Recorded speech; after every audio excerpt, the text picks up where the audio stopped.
dads creating their best lives ever. More time, more money, more fun. You are not alone. You're on Team Super Dad.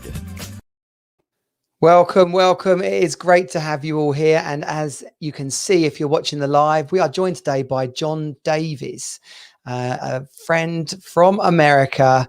And I say friend because we've just been chatting and now I feel like we're friends. Absolutely. But, thank you. Like I said, though, in the intro, a stuntman, a comedian, and a guy who's got a program all about your inner action hero. This is a match made in heaven. I'm so glad to have you on the show today. How are you, John? I'm doing great. I'm a little cold here in Akron, Ohio. That's like Midwest sort of area, not far from, well, a few hundred miles from Chicago, I think, where my family are. Well, yeah, a few hundred miles. And today we're having our I believe it's our 20th snowstorm of the season.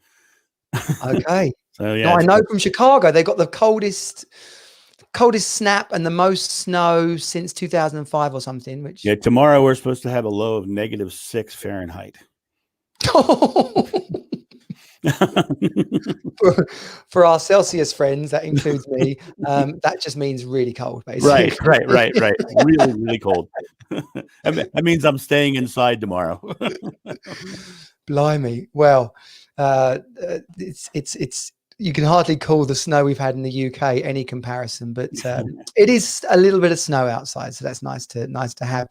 So anyone that knows me well knows that as far as my movie passions go, it's basically action films, comedies, and maybe a bit of sci-fi, but not on the heavy sci-fi.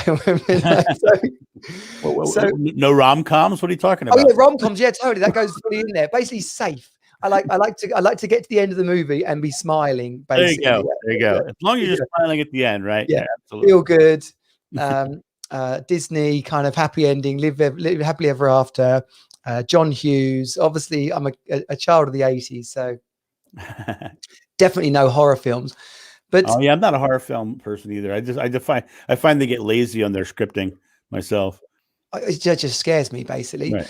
But tell obviously. Oh well, before we get into that, need to introduce ourselves properly. Just go for that. Do give us your introduction, and then we'll ask you about your dad life as well. All right. Well, I am John Davis, the corporate action hero, comedy stuntman, fight director, college professor, theme park director, and guy who is the proud father of a 17-year-old kid who is giving me whole new lessons in hormones. Well, I've got that with a 9 and 11-year-old, a 9-year-old girl and 11-year-old boy. Of course, didn't occur to me that they would have puberty at the same time. So, but that's what's happening. Good luck to you, my son. Yeah. But thankfully, and I take this as basically inspiration, particularly from my American family and my relationship with my folks. A real endeavor to stay as close and not just be friend, like stay as close as we possibly can, have as much fun together, talk a lot, and so that our relationship is close and real for as long as we can to through each stage of their lives. Because it's really easy when they were little kids because they just run along behind and have fun. Now they've got views of their own, but and I find each stage takes about 6 months to adjust. And then I've relearned them. I discovered that for me, it really took giving a lot of positive reinforcement, because by giving as much positive reinforcement as I could, when I had to give a negative, it meant more. So my father used to say, 1 crap wipes out 1,000 attaboys, right? But you got to give the 1,000 attaboys, because if you don't give because right now, if my son messes up, I can literally go, excuse me? And everything stops. Yeah. Because he knows if I say excuse me like that, that means I'm not happy. And for the most of the time, I'm just telling him how great he is. So, no, I really hear that totally. I say to my kids, like, I'm gonna let so much go, and then you're gonna hit my line, and like at that line, I am strict as hell. Right. And there's also an accountability factor with all the COVID-19 and virtual schooling.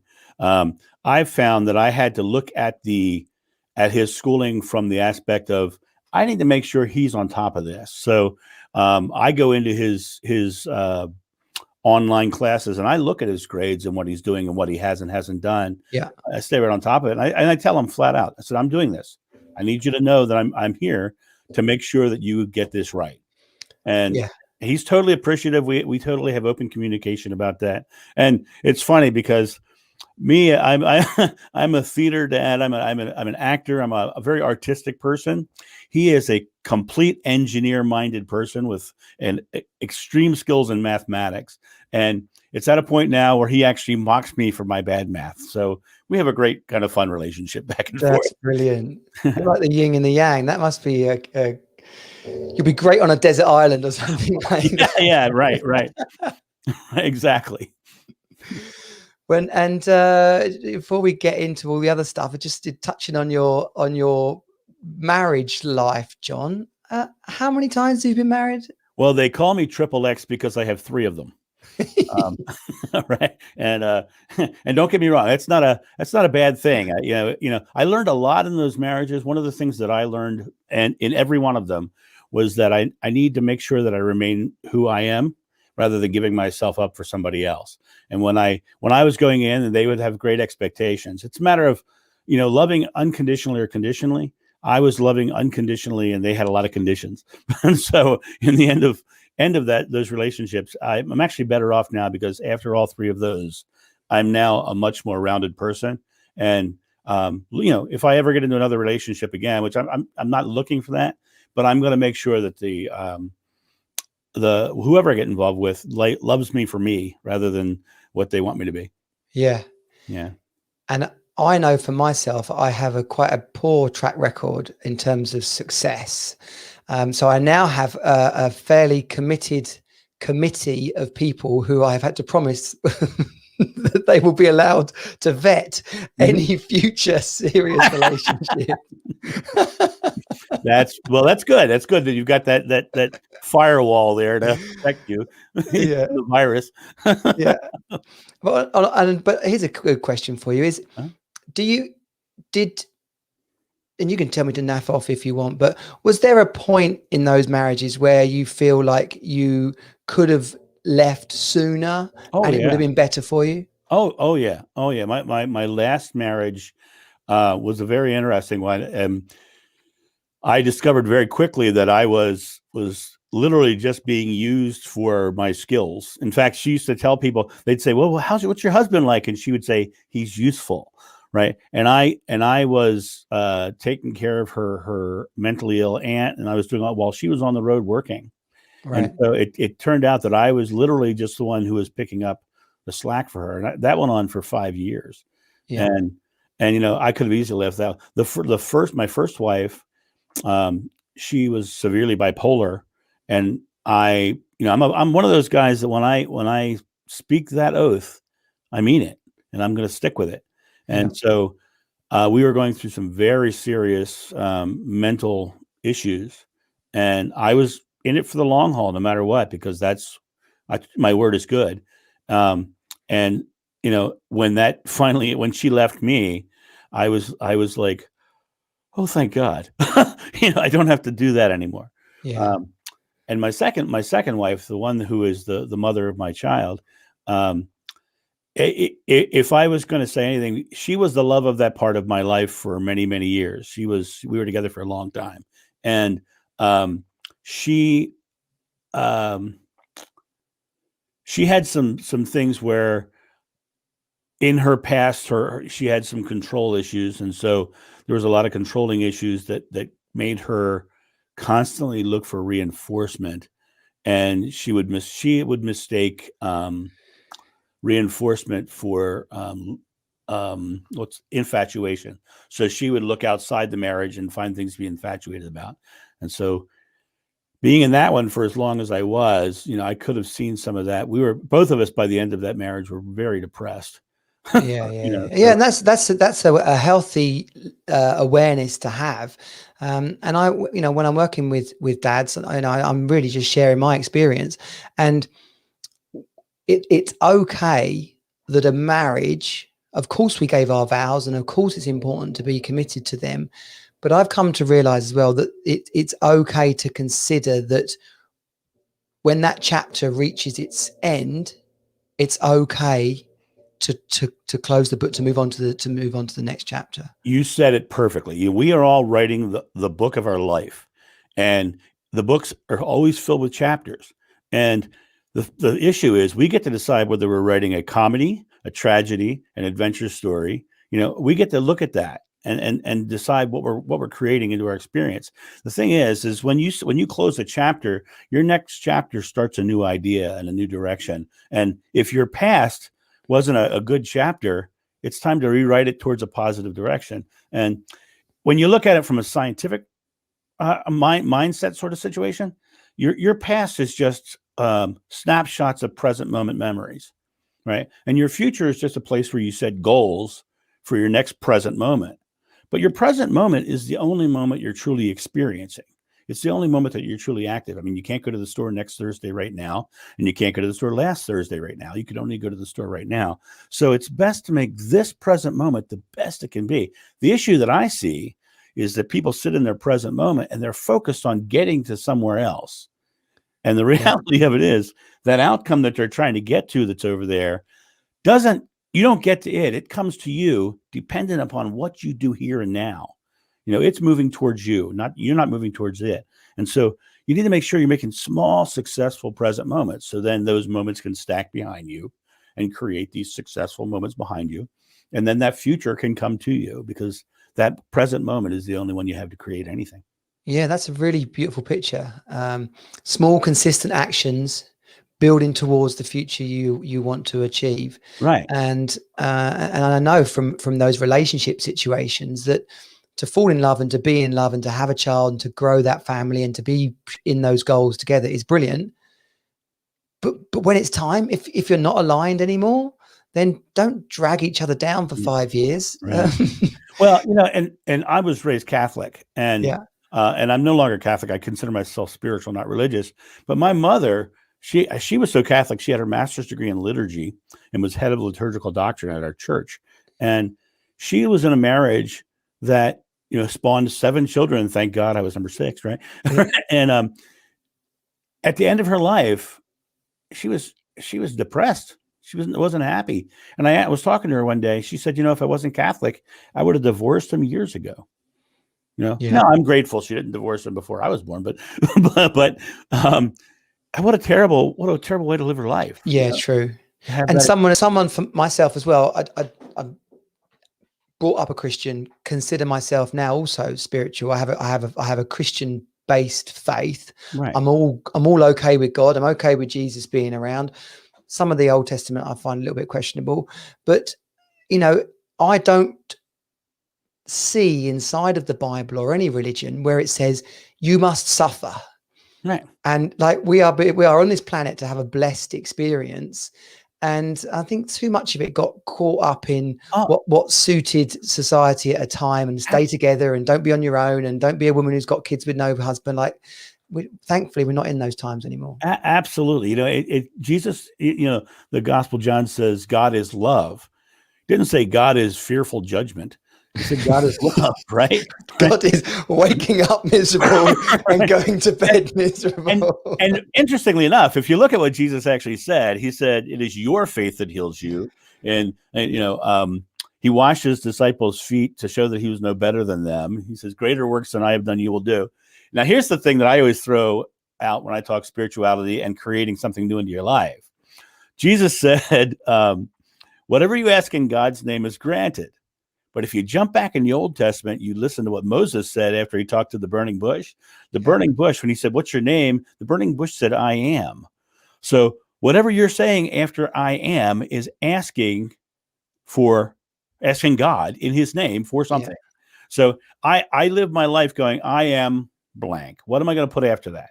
So anything I'm putting after that is literally what's being created into my experience. Yeah. Creating possibility, moment by moment.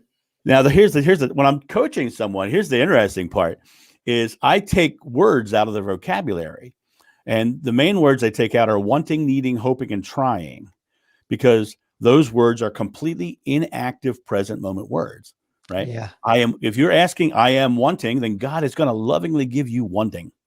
And that sucks, right? Right. Yeah, true. But if you're going, I am creating, I am enjoying, I am living, really creative, vibrant, dynamic words after your I am statement.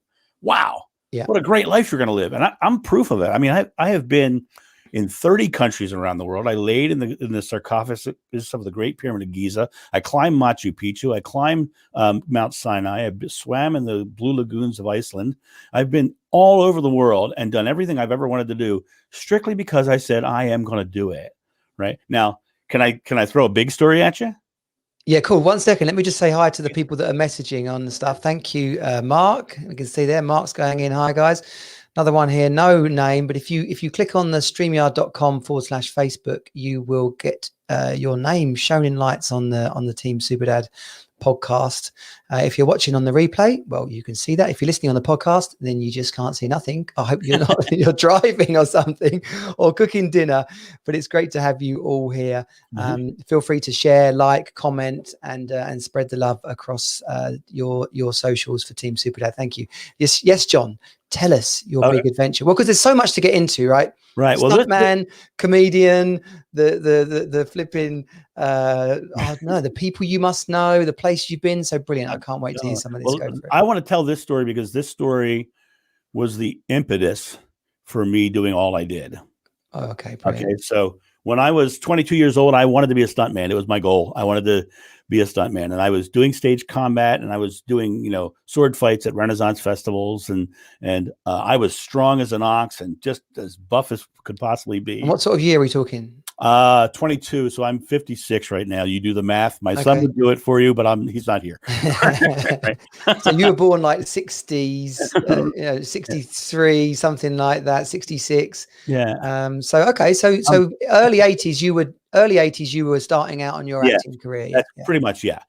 So a friend of mine was a professional potter. He made beautiful pottery, called me up one day, knowing that I was a buff, strong young lad. And he said, can you help me unload this clay from the back of my van? I said, sure. So I came over, and the clay came in 80-pound boxes. And I climbed up in the back of his van. I picked up an 80-pound box of clay. And when I turned to set the box down, my upper body separated from my lower body, and I collapsed and was paralyzed. They took me to the hospital. The doctor said, John, you have spina bifida occulta. I said, Gesundheit. It's like, what the hell is that? Right? And he said, well, when you were born, three of your vertebrae right above your pelvis didn't form properly. He says, when vertebrae form, they come around, they make a donut, and it looks like a donut with two hands praying, two flanges. And my hands basically missed on three of the vertebrae. So there were these three wonky vertebrae right above my pelvis. And when I turned with that extra 80 pounds of weight that day, I basically unscrewed my upper spine from my lower spine, and I was paralyzed. And I ended up in the hospital, and the doctors were saying, you'll never be a stuntman. You'll never be a fight director. You'll never have a physical career. You better find something sedentary to do right now, which is death for someone with an actor's mindset like me. Yeah. Performance mindset. So I was like, okay, I'm in this real depressed state because he's telling me my life is over at 22, pretty much. And someone came in and gave me a book called The Tao of Jeet Kune Do by Bruce Lee. And it's a book about his philosophy of martial arts. It's still the #1 selling martial arts book in the world. Found out that Bruce wrote that book when he was in traction in the hospital right after a doctor told him that he would never do martial arts or lift weights again. Wow. And so I'm reading this book, and I'm seeing this whole concept of mental flexibility, of keeping your mind in play, right? Bruce would say, being like water. An obstacle comes up. The obstacle doesn't stop you. You work your way around it. You work your way through it, but you are like water. And so Bruce, after he wrote that book while he was in traction, and Bruce went on to do every movie we know him from in the world. He was a famous actor in China as a kid, but the movies that we know him from, all the martial arts movies, and even Kato as the Green Hornet, all of that happened after he was in traction in the hospital. So I took that as my sign, and I just started remaining flexible. Doctors wanted to put a pin in my back to make sure my back stayed solid, and I refused the pin because I knew it wouldn't allow me to do a high fall or a roll. Yeah. And so I refused the pin, and by taking present moment actions, by exercising my back, working it out, continually doing the things I needed to do, I went on to do over 4,000 live comedy sword fighting shows. The shows were done in 16 countries around the world. I have jumped off of tall buildings and landed in pads. I have been on fire. I have done all kinds of crazy, crazy things in my life. All after that, just by keeping that mindset. That took me into a study of mindset and how we achieve things. And is that about painting the picture in your mind of like, my body is whole, this is what I'm going to become, like a real innate, on the one level, an innate self-belief, but also really consciously imagining that thing coming together, or that back healing? What was the access to that? That is absolutely part of it, but that visual can take over your life, and that visual that you have without present moment action is a daydream. It's not an actual action motion. Okay. Yeah. So you have to make sure that you're not going, I am, it's like I'm a believer that affirmations don't work. And I'll tell you why. People think of affirmations, and when I hear the word affirmation, I hear I'm shoring something up that isn't solid. I have to affirm it, right? Yeah. I believe in declarations. I believe you declare it and you do it, period. Or as Yoda would say in Star Wars, do or do not, there is no try. Yes, right? yes. Right? You do what you have to do, right? And so when I look at that, I set a goal, and they're out there. I also completely understand that goal is malleable. It can change at any given moment. But that change is my choice. I get to choose what I want in my life. So I stayed very present moment. What am I doing? I am blank. I am exercising my back. I am taking a 2-mile walk today. I am learning to do the next style of sword fighting. I am. By stacking these present moment, I am moments of success behind me, I did over 4,000 stunt shows. And I can imagine that you had to be very real about those incremental steps. Yeah. Not focusing on I'm going to be completely better and jumping off a building, but the incremental steps that were going to lead to that, and celebrating each and every one of them. Right. So if you're a morbidly obese person, you can sit here and you can say, I am a thin person, but you still can't see your shoes. Yeah. Right. Right. But you can look down and say, I am losing weight. I am walking that extra mile. I am, doing the things that are keeping that goal. I am going to achieve that goal, but I am doing this because of that goal. I am here and now living the present, the only moment I have, the only present moment I have. Yeah. And what have you been in any movies that we might know, or have you done anything? What it's like. Everyone wants to know about the famous stuff, don't they? Yeah. I've done a lot of B movies. The biggest one I was in was a movie called California with Brad Pitt. He was I know the movie. Yeah. He was a serial killer. I was a biker. So you can find me in the bar scenes and outside the bar and stuff like that. Mostly what I do is technical stuff. Is I'm one of the guys behind the scenes teaching bullwhips or quick draw or nunchucks or martial arts skills. Yeah. Elizabethan swordplay, broadsword, stuff like that. I'm an expert in those skills. So I'm training actors usually. Oh, wow. So you can wield a lightsaber or a flipping giant metal kind of sword. Well, one of my very good friends is actually a Jedi Knight. He's actually in one of the films as a Jedi Knight and has an action hero figure named made for him. He's Joe Claude Dunva was his character name. Oh, wow. And how does a stuntman end up as a comedian? Because I'm a lover of comedy. I can't say I'm an aficionado, right? I can't reel off 50 different stand-up comics, but from my early youth, I think it's probably inappropriately young, but Richard Pryor, and we touched on Robin Williams, and obviously with my family connections in Chicago, Dan Aykroyd and John Belushi, and my cousin Sheila, she's in the stage shows and movies in Chicago. So I've always had a love of comedy. I don't like serious movies either. If I've paid my $6 or whatever it blooming costs now, I want to come out happy. I don't want to be sweaty and terrified and crying. That's funny. How did I get into comedy? It's very interesting. When I first got into acting, I was still a very young man, and I was drug kicking and screaming to a Renaissance festival, and I'd never been to one in my life, and so I went to this Renaissance festival, and the guy who took me was already very much into them.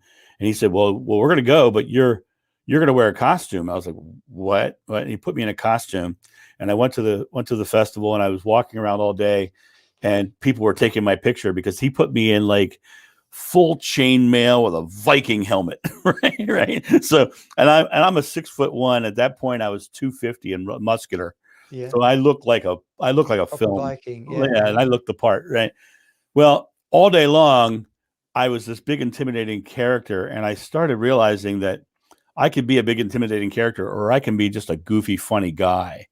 So I started joking that I was Darien the Barbarian. Right. And I started playing at that. And the more I played with that, the more I really fell in love with the idea of just making people laugh. And then I went on and I created Sir Cyril the Chicken Hearted and all these characters that were sort of Monty Python-esque, really. Yeah. And as I went on, I just started loving that idea of comedies. And I started taking comedy sports, which started with Second City and those guys in Chicago, the comedy sports setup. And then, so I started doing live improv games and hanging out with comedians all the time. Next thing you know, I put together my comedy show, Hack and Slash, which was an iteration of several other comedy shows I had already done. Right. I had done a lot, and I was combining sword fighting and comedy because I wanted to do both. And so the Hack and Slash show went on to do shows all over the world, including we did over 100 shows on the front lines of Iraq and Afghanistan on USO tours. Oh, for the troops. All the way out. And we were in the Anbar province when they said, don't go. We hit every Marine base in the Anbar province. They loaded us into 2 helicopters, all of our equipment in one and us in the other. And they'd fly us out to these bases that are out in the middle of nowhere. And we'd perform sometimes for 8 to 10 guys. And, sometimes we'd be on bases with thousands, but yeah. They were flying us all over that country, and we did that for six tours total. Yeah, just helping those guys and gals get some release, get some laughter in themselves. That is the tonic. A friend of mine, Pete Can, the Laughter Man, he's introduced me to laughter yoga, and blimey, we had a blast the other day doing a podcast. One of is a favorite scene of mine from the Mary Poppins movie when they're all laughing and they're all stuck on the ceiling because they're laughing so much. Right. And that's the whole thing. It's like we can choose laughter. Like we don't even have to, like right now, you and me can start laughing, right? Just about anything, and it would make us feel better. It's an amazing gift we have as humans to be able to lift our mood through laughter. And mood does determine how you feel in weight. It's like even the Beatles used to say, life is a drag or it's heavy when they were down, right? But and I have friends who are professional mimes. And the old story, if a mime is cutting down a tree in the forest and the tree falls backwards and hits the mime, does anyone care? Right. But what I found interesting is they're so in tune with their bodies that this man was named Pepe from Norway, and he comes over and he's doing this workshop on physical body and how the body works. And he says, come here. He says, what I'm going to do, he says, I'm going to give me a minute. I'm going to get into state. And you come over here and try to lift me. Now, I am a 6'1", 250, strong as an ox kind of guy. Pepe is a 5'3", 120-pound guy. And I walk over and I can't budge him. I can't lift him up. Now I've lifted 200, 300-pound guys over me, right? And this is a guy, I can't lift him off the ground. He says, all right, let me do it again. So he changes, he recenters himself. I go over and I can pick him up almost not even closing my hands, just putting my hands under his elbows and lifting him. And it's like really easy lifting. The difference was in his first state, he was thinking of being a tree, focusing himself to the ground. In the second state, he was thinking of himself being a bird. And so his mental state determined how heavy he was. So when you're in a depressed state, you literally hang. I remember we talked about the divorces. My first divorce, I was driving home from work and I was hanging on my steering wheel like this. And I suddenly had a thought, because we were now divorced. She had moved out. Yeah. And I'm just depressed. And suddenly I had a thought. I was like, she's not going to be home. And I was suddenly 4 inches taller. Yeah. Well, mindset is a trap for people who haven't mastered it yet. And I after my divorce, when I started Team Super Dad, there was very much a focus on single dads and helping single dads. Right. And I've moved away from that for a couple of reasons. Number one is that it's not just about single dads creating the life of their dreams. Like, I really realize now that my goals for my life are the same as they were when I was a kid, let alone before I was married or after I was married. It's fall in love, have the house, secure the future, holidays, children, laughter, fun. And it's about how do we create all those things? Because so often men presume that it's just going to happen. Right. And then they're upset that it hasn't, failing to realize that to be an expert in all those areas is going to take a lot. And so Team Super Dad is about answering that question. But mindset, go ahead. Well, mindset is a pit, because if it's okay, well, I'm not happy. Why am I not happy? Well, I'm not happy because I'm stuck in this marriage or this job or this, I've got a backache. Okay, right. So then it's a downward spiral, telling less and less people about what's real. How are you doing? Oh, I'm fine, thanks. Telling less and less people about it. So you're getting no support. You're getting no positive uplift from yourself. And the story that's rattling around your head is like validation of things not going that well. Right. So, and if you really look at it from an interesting perspective, a lot of that story that we're telling ourselves comes from other people telling us things in the past. It's our subconscious mind. But the interesting thing is, our subconscious mind is the tool. It's a partner in our success, right? Because the way our subconscious mind works is when we consciously choose something, our subconscious mind kicks in to help us achieve it. And here's the proof of that. Good or bad. Right. Good or bad. Exactly. Yeah. Right. So here's just a little test for your audience that'll prove that what I'm saying here.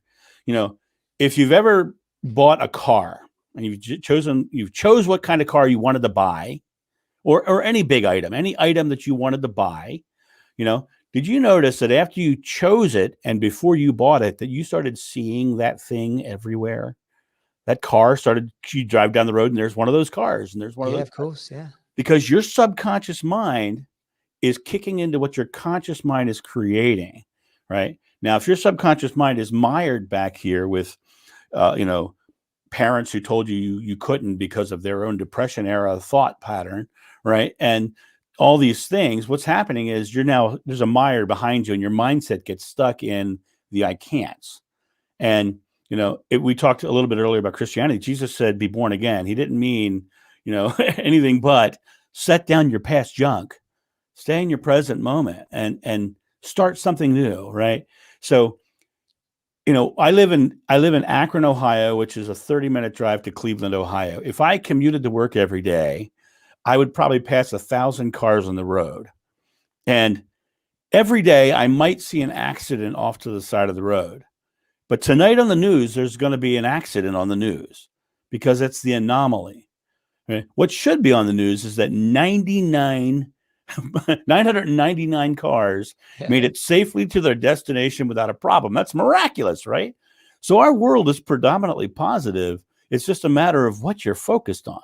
So if you're focused on I can't, I won't, I shouldn't, then you're not creating anything in your present moment positively, right? Yeah. Your positive mind will give you exactly what you ask for, what you believe in. And if you believe, that's why negative people always have something to be negative about. Yeah. And then they moan about it. Right. And if you call them on it, guess what happens then? You call them on it, they go to the next person and point at you and say, look what they did to me. Yeah. You become the next negative thing.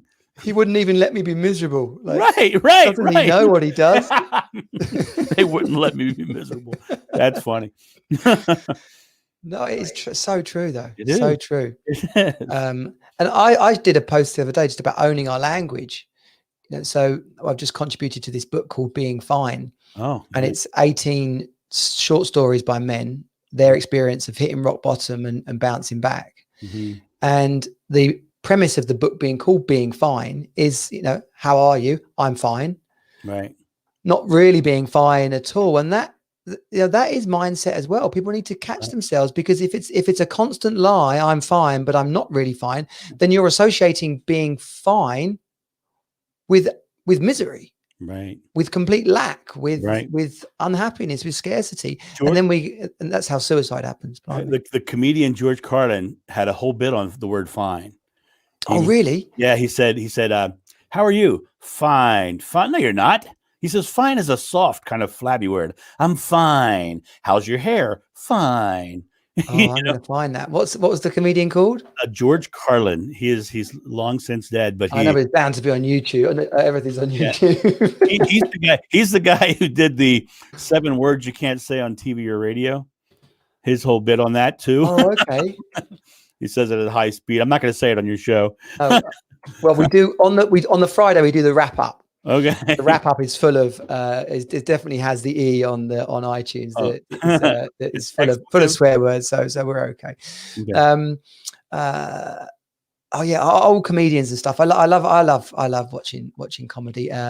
We mentioned before comedians in cars getting coffee with Jerry Seinfeld on Netflix. I flipping love that. Just to get real with those people, seeing first of all how raw and natural comedians can be with their humor. It's like it's no wonder Paul Robin Williams went mad. Right. Their version of the world is it's wild. It's different to us. But the thing I love about comedians in cars getting coffee is in amongst the chilled out banter, there's just such hilarity, just such a genuine comedy between Seinfeld funny. And whoever he's talking to. Yeah, they find the world funny. That's one of the things that I in my life I've been very grateful for is I find the world funny. I laugh at everything, right? And one of the things we talked about the present moment thing is a lot of people, they don't find their world funny. And when they mess up, they beat themselves up over it, right? And they go, I'm so dumb. That's why I went bald, right? Yeah. I'm so dumb. Another one. Right. And the reality of it is that even though I'm so, I had that thought. Are you still there? You kind of. Yeah, we just came back. We came in there. Yeah. The reality of it is that in those moments, instead of wasting that next present moment on beating yourself up, you should go, well, that was silly. Why did I do that? Because I'm creating something new, right? Yeah, totally. Yeah. Yeah. Sorry, I was just trying to fix why we went off there a second. But you do it. No, that's fine. But you know what? Let's shift gears. I love that podcast expression, which means nothing really, except it's a nice way to segue between two topics. But I love your honesty. All this experiences that you've had. Yeah. You now you've got your own F5 as well, because in Team Superdad, I got the fitness, focus, finance, family, and fun. John Davis has his awesome. How do you call your 5? 5 Fs. The 5 Fs. Fearlessly focus with faith, follow through with flexibility. Love that. So you take all of your, and this is before anyone thinks we're about to get into a shameless plug here. That's not the case. This work that you do inside of corporate companies is very much, and you're going to be able to put this much more eloquently, is very much about, having people see their own powers inside of them, liberating teams to create new futures, new next days, new projects. And that's, men can do this not just in work, but in their families, in their social situations, in their romance. Like, it really is about saying, hang on a minute, this isn't working, and I can do something about it. Right. So again, this is part of why I was so keen to have you on, and great to have you here. Tell us more about how your program works for people, and then we can talk about how dads can actually apply that in all areas of their life. Right. Well, it's cool because it is not just for corporation; it is for the individual as well. Yeah. What this is based on is hacking your fight or flight response. We all have a natural primal fight or flight response, which stops us from achieving. And basically everything that comes into our life, we assess it as a threat or not. And we have natural physical responses that literally shut down our brain. If you ever watch those wildlife shows like National Geographic or something on television, there's always that one episode with that gazelle that's out there eating that grass. Kind of looks like this. Right. Right. And then suddenly the predator cat hits the field. And the first thing the gazelle does is go, they gasp for air. They gasp for air. Well, whenever we get into a fear state ourselves, we have the same response. You're a father. Did you ever see that time when one of your kids almost fell down and you went, and because you saw him almost get hurt? Yeah. That's a natural fight or flight response. That's part of your natural, primal instinct.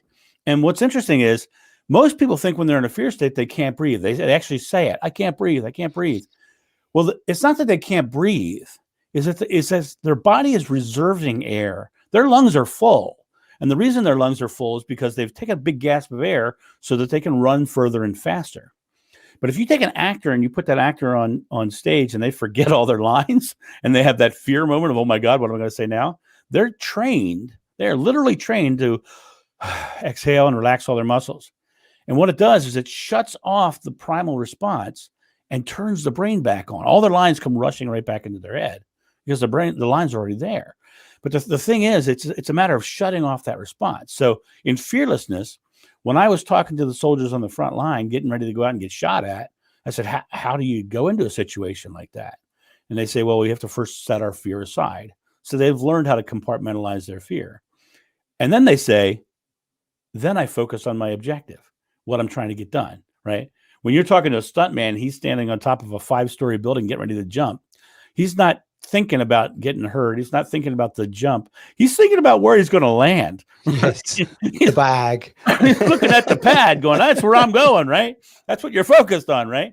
So you got to fearlessly focus. You get your focus and your positive focus. Because if you focus on negative, as we said earlier, you're going to get a negative outcome, right? So you get fearless by releasing your fear. And think about this, fear, but when I ask people what fear is, my audiences, I get like dead silence until somebody in the back room will say, false evidence appearing real, right? And I don't buy that at all because fear doesn't come with evidence, because fear is an emotional reaction to some future event that may or may not happen with the focus on it being negative. It's simply negatively focused uncertainty. So you can set fear aside because fear is a choice. So you shut off that primal response and you just set it aside. Get focused on your outcome. So now you're fearlessly focused, right? And so can we just pause there? Sorry to interrupt. Can we just pause there? Because that's so important. Yeah. Right? People listen to podcasts and there's just two guys talking and the words go past them. But particularly for people who experience anxiety and stuff, the way that you just summed up fear could be a real breakthrough for them. Yeah. So can you just repeat that? Can you just break that down again for them? That when they're feeling fear, they need to get that it's not actually real. It's just their interpretation of the situation. Fear is not rooted in your present moment. It is rooted in some future event that may or may not happen. Fear is an emotional reaction to some future event that may or may not happen. It's determined by you're focused on a negative outcome. Yeah. So if you change the focus to a positive outcome, your fear naturally dissipates because you're no longer in that state of something negative, right? Yeah. Fear is just an emotional reaction.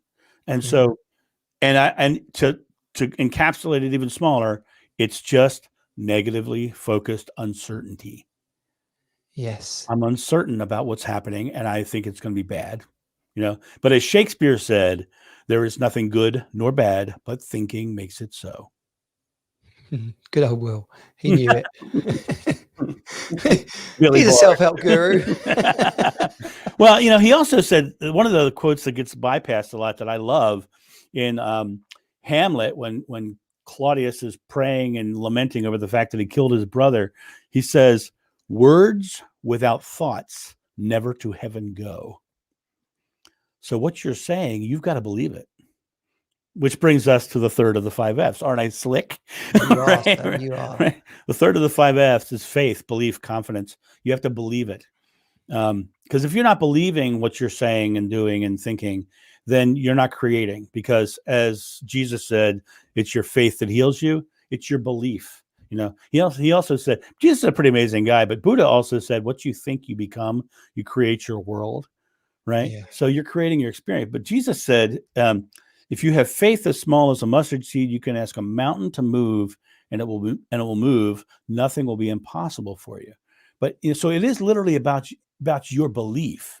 What you believe is what you're creating, and fear is based upon a negative belief.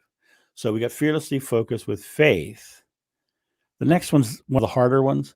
It's follow through. You've got to actually take your present moment actions in alignment with those other things. And if you're not taking your present moment actions, like I said before, if I didn't take my present moment actions, I would be in a sedentary job right now, or I would have killed myself because I couldn't get what I wanted to do in my life. I would have given up, right? But by doing those present moment things based upon my belief about what I was creating, my faith in what I was creating, I was able to do all the things that I've done. So fearlessly focused with faith, follow through. The last one is the biggest of all of them, and it's flexibility. Something's always going to come up that seems contrary to what you're trying to achieve. Something always does. And if you can take that moment and remain flexible, when I'm doing my speeches, this is a whole nunchuck routine that I do. I do fancy, the two rigid objects with a piece of flexibility in between. Right. But the idea of this is that when something comes up, if you stay focused on where you're going, you then realize that the thing that came up is only there because it's something that has to be addressed, encompassed, or gotten rid of. Because it's part of the process of achieving what you're going for, right?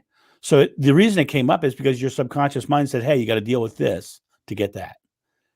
But a lot of people get to that place and they go, well, I can't have that now, so I have to give up. And you can't lose that moment, the momentum. You've got to realize that thing came up because it's a part of the process of getting what you're going for. Yeah, and that dovetails for me into the point we covered about divorce and separation and moving on. If we're not flexible, when that thing that comes up that doesn't look like the outcome we planned, if we can't see it as, oh, well, that's an interesting experience, that's going to leave me better prepared for what comes next. If we have it just as, oh no, that's wrong, that's broken, that's the end, then we're left on our flipping knees dying that we're so unhappy about whatever happened, instead of recognizing, of course there's some sadness, but instead of recognizing it as, wow, that was an interesting experience, I wonder what I'll be able to do with that next time. Well, and check this out. A lot of people, when they have a divorce, they'll sit in their present moment and literally declare that person was the love of their life. Well, that's declaring that there's nobody better, right? Mm-hmm. That's literally declaring that there's nothing better than that. So I reframe that immediately. As soon as I hear somebody say that, I say, they were the love of that part of your life. Yeah. They were that chapter, right? Yeah. And you're now, from this point out, the tragic part is done. You've established that character. Now you're going to create the comedy, right? Yeah. Right. Well, and equally, if on a positive, for people looking to keep their relationship going or rekindle it, decide there's a new chapter here right and now. Like if you can get aligned on new goals and visions, then boom, that new chapter can be for both of you. Everybody in the world wants to be loved in some form. And if you can find out what's important to your partner and express it early. I'll tell you, one of the things that I do is, as I said earlier in my speech, I bring a person on stage and I teach them in 5 minutes time to crack a whip and take targets out of my hand. Yeah. Actually, and you said earlier, you ask for someone who's not very confident. You specifically ask for someone, specifically choose the most timid person I can find to do that. Now, what's really interesting about that is the idea that when at one point I bring them to the stage and their first fear is being in front of their peers, being in front of all that audience, right? So I bring them on stage and I say, "Isn't she a rock star?" And I get the audience cheering for her. Right. So I immediately take the fear away. She's not going to look dumb because they already love her. Right. So I took that away. But when it gets down to the point where I'm in front of her, she's already cracked the whip and I'm holding a target. Her biggest fear at that point is hitting me. So I turn to her and I say, "Look at me. Did you hear it crack?" And they go, "Yeah." I go, "So you already know how to crack it. You don't have to worry about that anymore. all you have to do is just look right here. And, when I teach her to crack the whip, I'm talking about fishing, casting her fishing rod. Right? Yeah. So look right here, just cast your fishing rod. I promise you will not hurt me. But when I give her that out of her fear, she hits it every time. Right. And I in the speech, I jokingly say, I go, sometimes when you're guiding someone through the 5 F's, you got to lie to them. But the reality of it is I have to realize that it's her experience that she's going through. And by understanding where she's going, what she's going through, and addressing the fear she has right away, it takes that out of the equation, and she can then get back into her brain. By saying that, I watched her exhale. I promise you're not going to hurt me. Oh, okay, good. Instant relief for her. Instant relief. So she shut her fear down, and she just did it. Wow. Blimey, and not to bring this always back to relationships, but people do that to each other in their relationships. So they sit there opposite someone thinking, I know I love them, but I'm also terrified. Right. I am terrified. What is that creating? We said the I am moment earlier. Yeah. But if you can be the person who recognizes their fear, I was coaching a couple one time, and the wife called me up, and she was always having a problem, and about with her husband, and I realized as she was telling me the problem, the main problem wasn't that he didn't love her. The main problem was that he was afraid of her not loving him. And so I said to her, I said, you know what? Next time you start having a problem, I want you to turn to your husband and I want you to say, no matter what I'm going through, I will always love you. And they never had a problem since. Yeah. They never had a problem, because every time they got an issue, she would reinforce the fact, because he would see like her growth as a challenge to their relationship. Right. She would go out and when I first met her, she was agoraphobic. She couldn't leave her house. Driving to the store was like a all day struggle to even go to the corner store. Right. Okay. By the time we ended up finished working with her, she did a solo trip to Africa, climbed a mountain, and hung out with gorillas. Nice. I mean, just by changing her mindset about what she was doing and what she was creating into her life. And it's the same thing in relationships. If you're in a relationship that's limiting someone from achieving what they want, then you don't love them. You love what you want them to be. You can't live their life for them. It's the same thing. If you're going into a relationship, if you're in a relationship, you have to be you fully for them to love you. And if you're not you fully, then you're living their life and not yours, and your relationship is doomed to fail, because they got together with you originally because they liked you, and then you changed. Right. Yeah, this came up. This came up in another conversation just this week about it's okay to be all about yourself, because that allows you to be all about others as well. So the two pieces have to be there, right? You're not just going around being a selfish ass. But too often, men have it like, I've got to look after everybody else. I've got to look after everybody else, failing to realize that they haven't got the strength to look after everybody else because they haven't looked after themselves. So looking after yourself is okay, because it helps you look after other people. And no one can say I am for you. Yeah. You're the one who has to say the I am, because you're the only one who can create your experience. Right.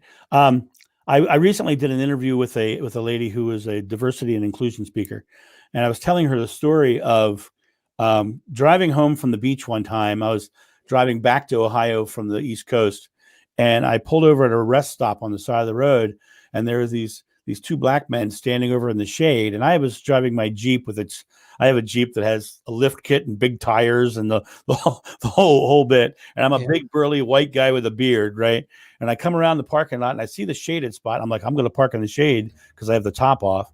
And I'm pulling in. I see these two black men, and I stopped because I realized immediately, by watching the tension in them, that they were looking at what they considered a redneck in his big jacked up Jeep, pulling in. So I stopped. I rolled down the window. Well, I didn't have the window. I had doors open. I said, do you gentlemen mind if I share your shade? And I watched their fear go away. I watched So by looking at their experience and knowing the racial inequalities that they've experienced through their life, and by being a guy going, I see it and I respect you, and I don't have any animus towards you. I sat there and talked with those guys for about an hour. We talked about fishing, and they wanted to know all about the Jeep and all. Yeah, yeah. We had a great experience because I was empathetic towards their life experience. Yeah. And it's the same thing in any relationship you're in. You can live your life, and you have to live your life and be fully you. But you also, if you choose to be in a relationship, you have to have empathy for the people around you and understand what they're going through as well. And sometimes a well-timed "Are you okay?" is all you really need to do. Do you know, that is such wisdom? Are you okay? And it's about having a whole world perspective. Right. And I had to write an email to someone the other day, and it was about a problem. We butted up against each other, and there was a problem. And I wrote this email, and it was quite direct, and I'd been direct on purpose because I wasn't being straight necessarily about how I was really feeling.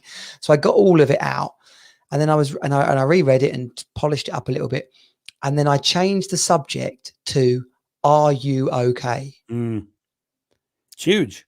Because actually, what I said in the middle of this email was, you seem really worked up about this, which doesn't seem like you. So rather than us arguing, because we've known each other for quite a while, are you okay? Right. Because I'd much rather, rather than have this argument, Right. I'd much rather know that you're all right and be of support to you. And that's you know what? a really long way. It did. And I don't know whether it fixed it on its own or whatever, but I really can see that something as basic as that was brought a different outcome to that situation. Right. If you look at the situation, you get two people who are butting heads, right? I just call them being butt heads myself, but butting heads, right? And what's really happening is they're both in defensive mode, which means they're both in fear mode. They're afraid of not being respected. They're not afraid of not being right. It's just fear. Right? But because they're in fear mode, their brains are shut off, like I said earlier. If they would just take a breath and go, oh, are you okay? Right? It changes everything.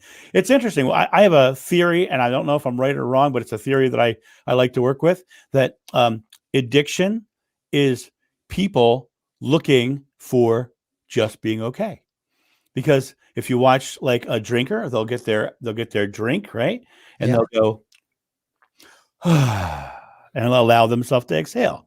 And you get a smoker, and they go, and they allow themselves to exhale. And back in my days of being a pizza-holic, I would eat my slice of pizza. Oh, it's so good. All of those things were giving the sensation of not having my fear. Or not having their fear. So they're using the substance as an excuse to not be fearful. Yeah. So that's a theory I'm working with right now. No, it makes sense. Like, if you can see a situation where someone is releasing tension, then not only can you see that they were actually in tension, they were experiencing tension, but then something broke that. And so, and in hypnosis, they would call that an anchor. They've chosen that is the anchor that gives them the release. Wow. Yeah. Well, and we should all pay attention to those things, both in ourselves and in the people around us. Exactly. Right. Exactly. Wow, John, this has been a wonderful conversation. Thank you so much. Thank you. I've loved it. I've loved our conversational way of going about really important topics. Oh, brilliant. And so people can book you to speak, as well as your actual going in and doing your inner action 5Fs work as well. So where can they come and get a hold of you? The easiest way to get a hold of me is corporateactionhero.com. But I want to offer your audience something. Okay. And I'm going to say this correctly. This is a free gift. And when I say free, the word free means that you give nothing for it. Okay. I'm going to give you guys a link that you can go to the website and download the 5F workbook. And when I say free, I mean you don't have to give me your email address or anything. You just go there and download it. I'm not asking for anything, right? But here's the deal. That 5F workbook is designed to help you go through your 5F process, help you achieve more in your life. But here's the only thing I'll ask, that if you're going to be on my site anyway, just look around. Just look around, check out, see what you want. You're going to find there's a daily vlog. I put up a motivational video every day. Every day there's a new video on my vlog. There's also also a page called The Heroes of Achievement, where I interview people I find impressive and people who made an impact on my life. So it's a very new thing. I think there's only 5 or 6 heroes in there right now, but because I'm very picky about who I put in there. But you want to make sure that you just look around. That's the only thing I'll ask. But I don't want anything from you. Amazing. Okay. Well, listen, for those watching, I posted the corporateactionhero.com URL in the chat, so you can just click that. And if you are listening, well, then as soon as you pull over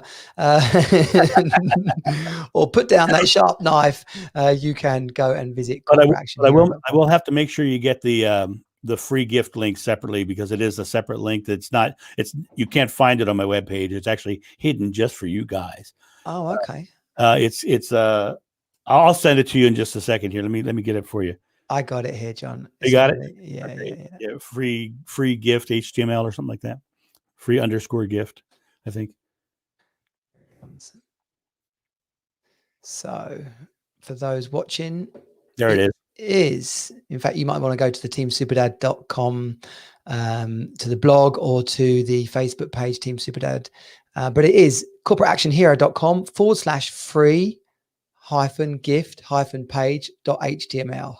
John, I'm going to teach you how to do an easier link for that.